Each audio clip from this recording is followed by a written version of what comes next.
Cuaca panas, tapi langit sudah mendung. Oke, Bab 545 sampai 546. Bab 545. Ayo, teruslah berteriak. Ye Guan bingung, Tuan Menara memberi hormat? Apa yang terjadi? Dia tahu karakter Taye. Meskipun pria ini biasanya bercanda, dia tidak pernah memberi hormat kepada siapapun. Ye Guan memandang wanita itu. Wanita itu mengenakan rok hijau, dengan rambut hijau seperti air terjun. Dia memancarkan temperamen acuh tak acuh dan ketenangan yang khusus, seperti anggrek dan krisan pucat. Ye Guan mengerutkan kening. Dia tidak mengenal wanita ini. Siapa ini? Saat ini, Xiao Ta tiba-tiba berkata, "Saya telah bertemu dengan nyonyanya." Nyonya, wanita dengan rok hijau memandangi menara kecil di depannya, tersenyum tipis, lalu merentangkan telapak tangannya, dan menara kecil itu langsung terbang ke tangannya. Wanita dengan rok hijau menatap Ye Guan. Saat dia melihat Ye Guan, dia tersenyum dan berkata, "Kemarilah." Ye Guan ragu-ragu sejenak, lalu berjalan ke arah wanita berbaju hijau. Dia ingin berbicara, tapi dia tidak tahu caranya. Ada terlalu banyak kerabat di keluarganya, dan dia tidak mengenal wanita di depannya. Akan sangat buruk jika dia memanggilnya dengan nama yang salah. Wanita dengan rok hijau memandang Ye Guan di depannya. Setelah beberapa saat, dia tersenyum tipis dan berkata, "Aku seharusnya datang menemuimu sejak lama, tapi aku sibuk, jadi aku tertunda." Ye Guan ragu-ragu sejenak, lalu berkata, "Aku harus memanggilmu apa?" Sebelum wanita berbaju hijau berbicara, Xiao Ta tiba-tiba berkata, "Ini Nyonya Su. Menurut senioritasmu, kamu harus dipanggil Nenek." "Nenek?" Ye Guan berkedip. Dia mengerti. Ini milik kakek dan nenekku. Wanita dengan rok hijau tersenyum, lalu mengangkat kepalanya untuk melihat ke langit di kejauhan dan berkata, "Pertarungan tim? Kebetulan keluarga yang saya juga suka bertarung dalam kelompok. Suer." Ledakan, tiba-tiba, langit dan angkasa terbelah, dan seorang wanita bergegas keluar. Wanita itu mengenakan gaun merah muda, dan alisnya mirip dengan ahli pedang berkemeja hijau. Dan saat dia berjalan keluar, di belakangnya, sekelompok pria kuat perlahan keluar. Jumlahnya tidak banyak, hanya sekitar 100 orang. Dan aura dari ratusan orang ini sangat kuat, tidak lebih lemah dari kelompok orang kuat dari sekte masa lalu di seberang mereka. Melihat orang-orang kuat ini, Ye Guan tercengang. Dari mana datangnya orang-orang kuat ini? Melihat kebingungan Ye Guan, wanita dengan rok hijau tersenyum dan berkata, "Mereka semua adalah pria kuat yang dilatih oleh keluarga yang kami." Klan Yang, secara alami sangat sederhana bagi keluarga yang untuk membina pria kuat. Bagaimanapun, kepala keluarga yang saat ini adalah Master Pedang King Si. Dalam bentangan waktu yang luas dan alam semesta yang tak berujung ini, selama dia menunjukkan sedikit kebaikan, berapa banyak orang kuat yang bisa dia bantu? Tentu saja, dia tidak memiliki ide seperti itu pada awalnya. Dia sudah tak terkalahkan, dan merekrut orang tidak berarti apa-apa baginya. Tapi orang-orang di sekitarnya tidak berpikir demikian. Misalnya, Nyonya Su di depanku, setelah mengalami apa yang terjadi pada generasi sebelumnya, dia dan beberapa orang kepercayaannya Master Pedang Baju Biru memutuskan untuk mengembangkan kekuatan mereka sendiri. Kekuatan klan yang itu bukanlah vas bunga. Dengan bantuan ahli pedang berkemeja biru, seharusnya tidak terlalu mudah bagi mereka untuk mengembangkan kekuatan mereka sendiri. Tujuan penciptaan kekuatan mereka sangat sederhana, yaitu untuk membantu Master Pedang Manusia membangun ketertiban. Namun, karena Master Pedang Manusia adalah seorang wanita dengan rok polos, sulit bagi klan yang untuk campur tangan, dan di sana tidak perlu campur tangan.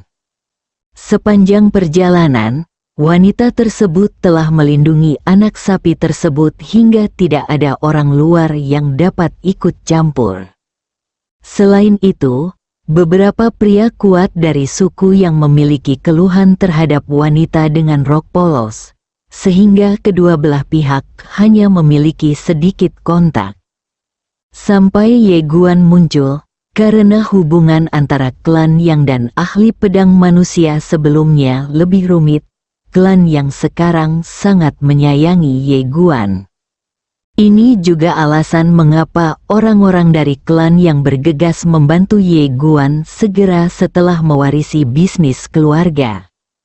Saat ini, wanita berbaju merah muda tiba-tiba muncul di depan Ye Guan.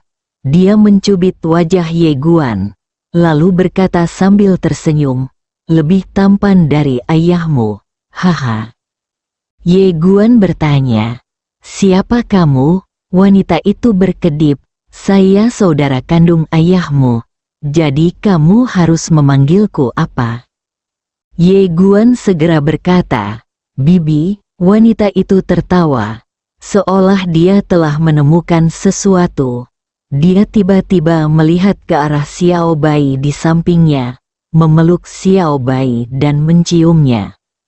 "Kamu Guan, anak baru." Di langit, Han Ling menatap seorang lelaki tua di belakang wanita berbaju hijau. "Kamu adalah lelaki tua waktu." Orang tua waktu mendengar perkataan Han Ling.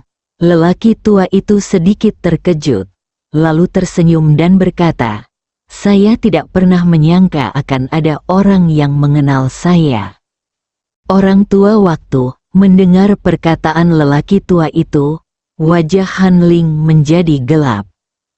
Orang tua waktu ini bukanlah orang biasa. Dia adalah orang kuat yang pernah menempati peringkat pertama dalam peringkat waktu. Peringkat waktu akan diubah setiap beberapa tahun. Tetapi orang di depannya sering mendominasi daftar peringkat waktu bertahun-tahun, dan kekuatannya tak tertandingi. Namun kemudian, pihak lain tiba-tiba menghilang. Oleh karena itu, ketika orang-orang tersebut diganti dalam daftar tahun, semua orang mengira dia telah jatuh. Han Ling juga tidak menduganya. Matanya beralih ke seorang pria paruh baya tidak jauh dari Pak Tua Sui. Pria paruh baya ini mengenakan jubah merah besar. Ada tanda merah darah di antara alisnya. Han Ling sedikit menyipitkan matanya, "Kaisar teratai darah." Mendengar perkataan Han Ling, pria paruh baya itu sedikit terkejut, lalu tersenyum dan berkata, "Saya sebenarnya kenal Nona Han." Kaisar teratai darah. Suatu ketika, ada pembangkit tenaga listrik terkenal di sungai yang sangat kuat dan mendirikan sekte teratai. Namun, karena alasan yang tidak diketahui, sekte teratai runtuh dan dia sendiri menghilang dalam semalam dan tidak terdengar kabarnya lagi. Dan sekarang hal itu muncul, mata Han Ling menyapu orang-orang kuat itu satu persatu, dan dia menemukan bahwa dia mengenal beberapa dari mereka, dan mereka semua adalah orang-orang kuat yang terkenal di masa lalu. Dia tidak menyangka bahwa klan yang benar-benar dapat mengambil semua orang kuat ini di bawah komandonya. Sungguh tidak terduga. Pada saat ini, wanita dengan rok hijau tiba-tiba melihat ke arah Han Ling. "Nak, ayo kita mulai bertarung." Han Ling memandang wanita dengan rok hijau dan berkata, "Oke." Saat suara itu jatuh, ahli paviliun pedang di sampingnya tiba-tiba berubah menjadi sinar pedang dan membunuh mereka ke arah wanita berbaju hijau dan lainnya. Pada saat ini, lelaki tua itu tiba-tiba mengambil langkah ke depan, membuka telapak tangannya, dan sepotong kayu busuk tiba-tiba naik ke langit dari telapak tangannya. Potongan kayu busuk itu terangkat tertiup angin, dan seketika berubah menjadi puluhan ribu kaki.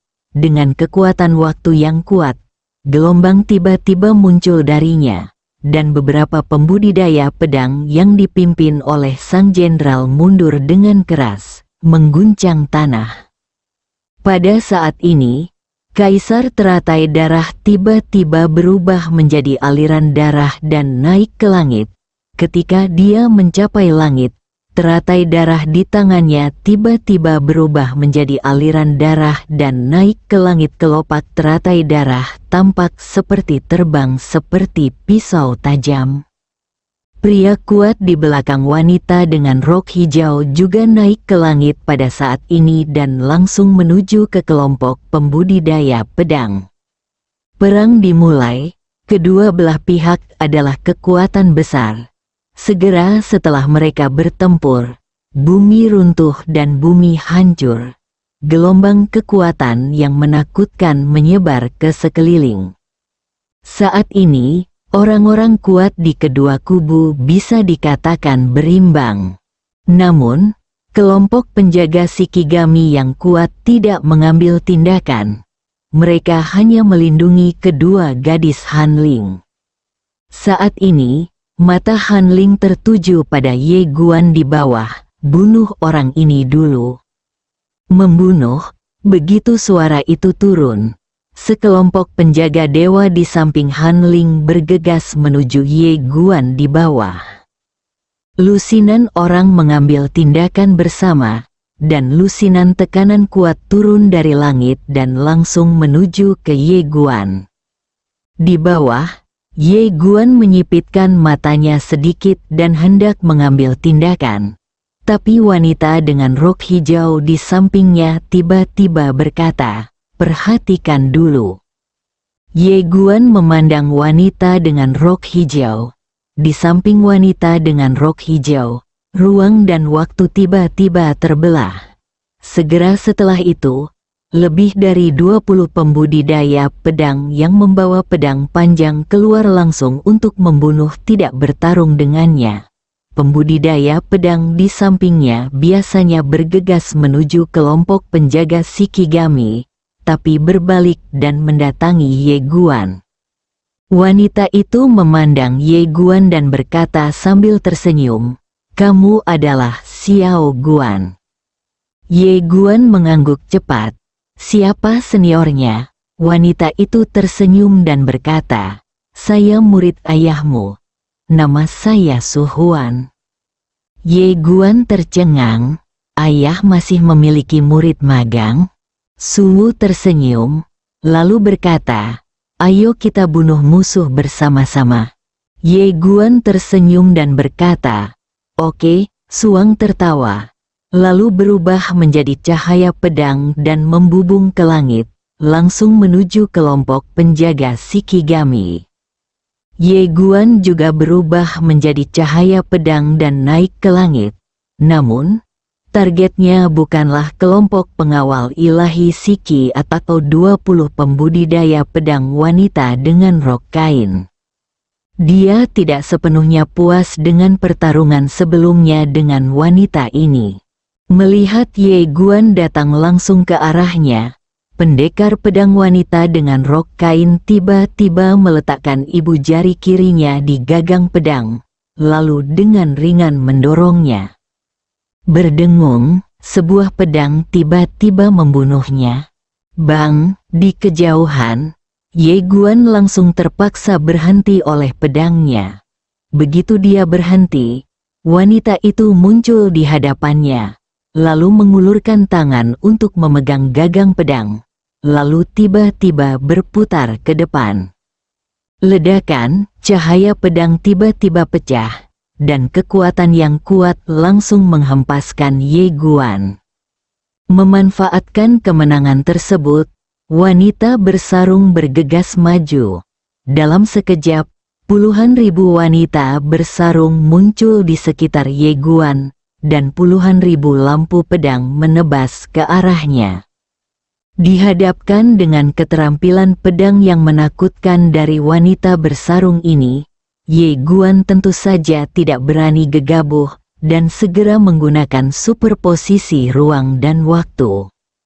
Ribuan lampu pedang milik dua orang itu tiba-tiba berkumpul di satu tempat. Ledakan mengejutkan tiba-tiba terdengar dari lapangan. Keduanya mundur dengan keras di saat bersamaan. Setelah Ye Guan berhenti, dia melirik lengannya yang mati rasa, lalu perlahan mengangkat kepalanya untuk melihat wanita bersarung di kejauhan, matanya penuh semangat juang dan kegembiraan. Pendekar pedang yang kuat, pedang wanita ini jauh lebih kuat dari Kaisar Pedang Agung sebelumnya Gu Nanrong. Tentu saja, itu mengacu pada Gu Nanrong sebelum terobosan. Wanita bersarung itu juga sedang menatap Ye Guan saat ini. Dia hanya menatap Ye Guan tanpa ada keraguan di matanya. Melihat wanita seperti ini, Ye Guan sedikit penasaran. Wanita ini sungguh tenang, seperti air yang tergenang, dan emosinya tidak pernah goyah. Keduanya saling memandang tanpa basa-basi, dan bergegas menuju satu sama lain lagi. Han Ling memandang wanita dengan rok hijau di kejauhan, dan dia menjentikkan jarinya. Patah, suara tajam terdengar. Saat berikutnya, dalam ruang dan waktu di belakangnya, aura menakutkan melonjak seperti air pasang. Han Ling memandang wanita dengan rok hijau dan berkata dengan nada provokatif, "Ayo, teruslah berteriak. Bab tambahan telah diperbarui. Anda dapat pindah ke bab terbaru satu pedang untuk mendominasi." Bab 546, Kekuatan Sejati Xiao Bai. Ayo, terus menelepon. Saat suara Han Ling turun, ruang dan waktu tiba-tiba terbelah di belakangnya, dan kemudian, sekelompok kavaleri perlahan keluar. Jumlah orangnya tidak banyak, kurang dari 300. Kavaleri ini bertubuh tinggi, beberapa kali lipat ukuran orang normal. Mereka semua mengenakan baju besi emas gelap, memegang tombak perak, dan mengenakan helm bulu emas.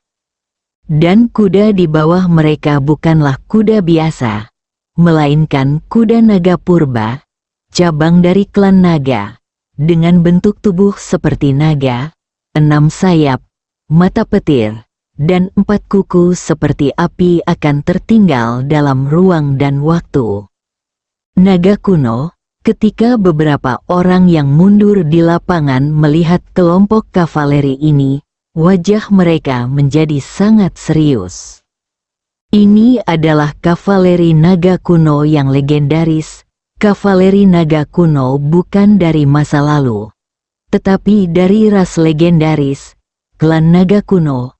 Meskipun klan naga kuno bukan salah satu dari 4 klan kuno, kekuatan mereka tidak lebih lemah dari 4 klan kuno. Sebaliknya, warisan mereka lebih dalam dibandingkan dengan 4 klan kuno, terutama kavaleri naga purba mereka, yang dikenal sebagai kavaleri nomor 1 di Sungai Waktu yang panjang ini mengacu pada kavaleri nomor 1 di semua era selama ratusan miliar tahun. Pada saat itu, ada pepatah yang tersebar selama bertahun-tahun. Jika kavaleri naga kuno tidak mencapai 100, mereka akan menjadi tak terkalahkan jika melebihi 100. Alasan mengapa jumlahnya sangat sedikit adalah karena kuda naga purba mereka adalah monster langka dan sangat sulit untuk membudidayakannya. Kuda naga purba jenis ini lebih langka dan lebih kuat dari naga jahat suku kuno. Namun, karena alasan yang tidak diketahui pada saat itu, klan naga kuno ini secara bertahap menghilang selama bertahun-tahun. Semua orang tidak menyangka bahwa klan naga kuno ini benar-benar akan bergabung dengan sekte masa lalu. Tidak hanya itu, jumlah kavaleri naga kuno akan meningkat menjadi 300. 300 naga kuno, jika ini terjadi, siapa yang bisa menghentikannya? Hanling menatap wanita dengan rok hijau di kejauhan, dengan tatapan provokatif di matanya. Dibandingkan dengan yang lain, Zong tidak pernah kalah di masa lalu. Melihat tatapan provokatif di mata Hanling, wanita berbaju hijau itu tersenyum lembut. Bai. Di kejauhan, Xiao Bai tiba-tiba terbang keluar dari tubuh Ye Guan, lalu mendarat dengan mantap di depan wanita berbaju hijau. Wanita dengan rok hijau membisikkan beberapa kata di telinga Xiao Bai. Xiao Bai berkedip dan kemudian mengangguk. Dia berbalik untuk melihat Hanling di kejauhan. Dia melambaikan cakar kecilnya dengan cepat. Gelombang suara tiba-tiba menyebar dari mulutnya. Dan gelombang suara dengan cepat menyebar seperti gelombang. Melihat pemandangan ini, alis Hanling mengerutkan kening di kejauhan. Tetapi pada saat ini, seolah dia merasakan sesuatu, pupil matanya tiba-tiba menyusut. Gemuruh, tiba-tiba, aura kuno yang menakutkan datang dari langit dan bumi di sekitarnya.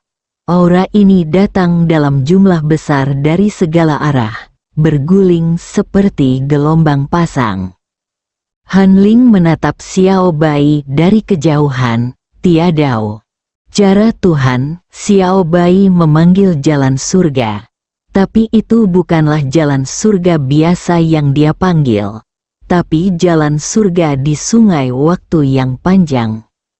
Di sungai waktu yang luas ini, terdapat era yang tak terhitung jumlahnya, dan setiap era memiliki beberapa orang jenius yang sangat kuat. Begitu pula di setiap zaman, ada juga jalan surga. Jalan surga awalnya milik Dao Agung. Namun Dao Rujia Agung terbagi menjadi dua faksi, sehingga mereka menjadi faksi tengah. Mereka tidak tertarik pada perselisihan apapun. Namun, mereka tertarik pada Xiao Bai, Lingzu. Karena mereka menganggap Lingzu sebagai milik mereka. Sebenarnya Xiao Bai memang tipe orang yang sama dengan mereka. Bedanya, dia sekarang lebih manusiawi. Dan di bawah panggilan Xiao Bai, orang-orang kuat surga yang tak terhitung jumlahnya datang satu demi satu di tahun-tahun tanpa akhir. Ketika Dao surgawi yang tak terhitung jumlahnya datang ke dunia ini, semua orang yang berkuasa merasakan kekuatan mengerikan dari Dao surgawi. Tetapi pada saat ini, Hanling tiba-tiba berkata dengan suara dingin, "Mengapa kamu, Dao surgawi, ingin menjadi musuh sekte masa laluku?" Lewat sini, mendengar perkataan Hanling, mereka yang datang dari lapangan tiba-tiba kaget. Jika ada kekuatan yang mereka takuti di sungai waktu yang luas ini, itu pastilah sekte masa lalu. Terutama kekuatan mantan pemimpin sekte itu tak tertandingi. Satu-satunya kekuatan yang Tiadao tidak berani provokasi adalah sekte masa lalu. Tentu saja klan yang tidak berani memprovokasi mereka. Namun mereka tidak menyangka kali ini, dua kekuatan yang tidak berani mereka provokasi akan benar-benar mulai bertempur. Apa yang harus dilakukan? Semua makhluk surgawi tiba-tiba mendapat masalah. Melihat bahwa dia telah menekan semua dao surgawi, Han Ling tiba-tiba menyeringai. Meskipun dao surgawi ini kuat, mereka benar-benar tidak berani menjadi musuh sekte masa lalu. Tapi saat ini, Xiao Bai tiba-tiba melambaikan cakar kecilnya dengan cepat. Saya tidak tahu apa yang dikatakannya kepada dao surgawi ini. Dalam sekejap, semua dao surgawi di lapangan secara langsung melepaskan tekanan dao surgawi yang menakutkan dan menghancurkan mereka menuju kelompok kavaleri naga kuno. Melihat pemandangan ini, mata Han Ling tiba-tiba menyusut, lalu dia menjadi geram.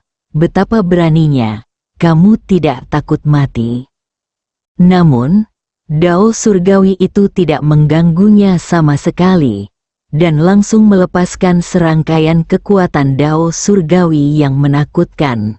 Kekuatan dao surgawi ini berkumpul di sungai, membentuk tali, dan kemudian dihancurkan ke arah kelompok kavaleri naga kuno. Merasakan tekanan mengerikan dari surga, ekspresi kavaleri naga kuno di lapangan juga menjadi serius. Tekanan ini terlalu kuat. Pada saat ini, pemimpin kavaleri naga kuno tiba-tiba berkata, "Serang." Bergegas, menghadapi tekanan mengerikan dari surga, mereka hanya bisa memilih untuk bersikap tegar. Setelah menerima perintah, 300 kavaleri naga kuno di lapangan tiba-tiba bergegas maju. Kecepatannya sangat cepat sehingga bagi orang luar, hanya 300 aliran api yang terlihat. Dan ketika mereka semua bergegas bersama, tekanan mengerikan itu tiba-tiba membentuk kekuatan yang mengerikan, menghadapi kekuatan dari jalan surgawi. Ledakan, segera setelah kedua tekanan itu bersentuhan, seluruh dunia hancur, dan banyak sekali bintang yang runtuh dan jatuh. Orang-orang kuat yang berkelahi juga terpengaruh oleh kekuatan ini dan mundur untuk melawan. Bahkan Ye Guan, yang bertarung dengan wanita bersarung, mundur dengan keras, melepaskan kekuatan pedangnya untuk menahan dua tekanan mengerikan itu. Ketika dia berhenti, dia menatap sekelompok kavaleri naga kuno di kejauhan. Matanya penuh kesungguhan. Kekuatan kelompok kavaleri naga kuno ini sangat menakutkan. Seolah memikirkan sesuatu, Ye Guan tiba-tiba berkata, "Kian, kavaleri ini memiliki nafas naga. Bisakah kamu menekan mereka?" Ao Kian berkata, "Saya akan mencoba." Ledakan. Saat suara itu jatuh, Ao Kian tiba-tiba berubah menjadi cahaya keemasan dan bergegas keluar dari tubuh Ye Guan. Di langit, setelah memulihkan tubuhnya, Ao Kian meraung langsung ke arah sekelompok naga kuno di kejauhan. Ledakan, tekanan mengerikan dari klan naga segera meluncur ke arah kelompok kavaleri naga kuno. Kekuatan naga leluhur. Namun ketika kekuatan naga leluhur sampai pada kelompok kavaleri naga purba, kelompok kavaleri naga kuno tidak takut sama sekali dan langsung mengabaikan kekuatan naga leluhur. Melihat adegan ini, wajah Ye Guan tiba-tiba menjadi gelap. Ao Kian kembali ke tubuh Ye Guan dan berkata, "Tidak." Ye Guan memandangi kelompok kavaleri naga kuno di kejauhan, wajahnya muram seperti air. Pada saat ini, pemimpin kavaleri naga kuno tiba-tiba meraung lagi, "Bunuh!" Membunuh. Saat suara itu jatuh, 300 kavaleri naga kuno tiba-tiba bergegas maju, dan 300 tekanan melonjak, sebenarnya memaksa kekuatan surga mundur. Melihat pemandangan ini, wajah Ye Guan menjadi gelap. Kekuatan kelompok kavaleri naga kuno ini benar-benar dapat mengalahkan makhluk surgawi ini. Bergegas, pada saat ini, pemimpin kavaleri naga kuno meraung lagi. Saat raungan ini terdengar, 300 kavaleri tiba-tiba meraung serempak, dengan panik melepaskan kekuatan mereka. Xiao Bai tiba-tiba naik ke udara, melambaikan cakar kecilnya dengan cepat. Dalam sekejap, energi misterius yang tak terhitung jumlahnya tiba-tiba melonjak keluar dari ruang dan waktu di sekitarnya, dan energi ini dengan cepat melonjak menuju makhluk surgawi itu. Lingzu meningkat, setelah diberkati oleh energi Xiao Bai. Tekanan dari kekuatan surgawi itu tiba-tiba melonjak, menekan kelompok kavaleri naga kuno dalam sekejap. Melihat pemandangan ini, wajah Han Ling tiba-tiba menjadi jelek. Dia segera membuka telapak tangannya, dan sebuah altar tiba-tiba terbang dari telapak tangannya. Altar itu membengkak tertiup angin dan berubah menjadi puluhan ribu kaki melintasi langit. Suara-suara tiba-tiba bergema di seluruh langit, dan saat suara-suara kuno ini terdengar, kekuatan misterius tiba-tiba melonjak menuju kelompok kavaleri naga kuno. Ledakan, dalam sekejap, kelompok kavaleri naga kuno tiba-tiba meletus dengan api besar. Dan momentumnya seperti pelangi, langsung menekan kekuatan-kekuatan surgawi. Situasinya langsung berbalik. Melihat adegan ini, wajah Ye Guan menjadi gelap. Di bawah peningkatan altar, kekuatan dan momentum kavaleri naga kuno tersebut telah meningkat pesat. Peningkatan ini secara langsung memungkinkan kelompok kavaleri naga kuno untuk melakukan serangan balik dan menekan kelompok Tiadao. Tetapi pada saat ini, Xiao Bai membalikkan cakar kecilnya, dan sebuah drum besar muncul di langit. Drum besar itu berubah menjadi puluhan ribu kaki. Kemudian, hantu setinggi 1000 kaki terbang keluar dari drum besar itu. Stick drum, dan kemudian dibenturkan dengan keras di bawah pengawasan semua orang. Bang-bang, saat genderang ini dibunyikan, semua orang di sisi Ye Guan merasakan hati mereka bergetar, seolah-olah ada kekuatan yang mengalir dari lubuk hati mereka. Ye Guan langsung terkejut. Apa ini? Pada saat ini, jalan surgawi di sekitar langit tiba-tiba meletus dengan kekuatan yang sangat kuat, dan diperkuat lagi. Namun, itu belum berakhir. Xiao Bai melambaikan cakar kecilnya lagi, dan kemudian, cahaya keemasan naik ke langit dari cakar kecilnya. Saat cahaya keemasan ini muncul, cahaya keemasan muncul di kaki Ye Guan dan semua orang di dalamnya. Bidang bukaan mencakup kelompok Dao surgawi. Dan dengan munculnya bukaan ini, kekuatan misterius melonjak keluar dari bukaan tersebut dan kemudian memasuki tubuh semua orang. Ledakan, pada saat ini, aura semua orang di pihak Ye Guan meningkat secara dramatis. Tingkatkan lagi, tapi Xiao Bai masih tidak berhenti. Cakar kecilnya terus berputar-putar, dan benda-benda suci yang tidak diketahui terus terbang keluar. Dan kemudian dalam berbagai bentuk, mereka meningkatkan berkah dari Ye Guan dan yang lainnya serta kelompok Dao surgawi di lapangan. Melihat pemandangan ini, wajah Han Ling di kejauhan tiba-tiba menjadi sangat jelek, seolah sedang mengunjungi kuburan. Bersambung.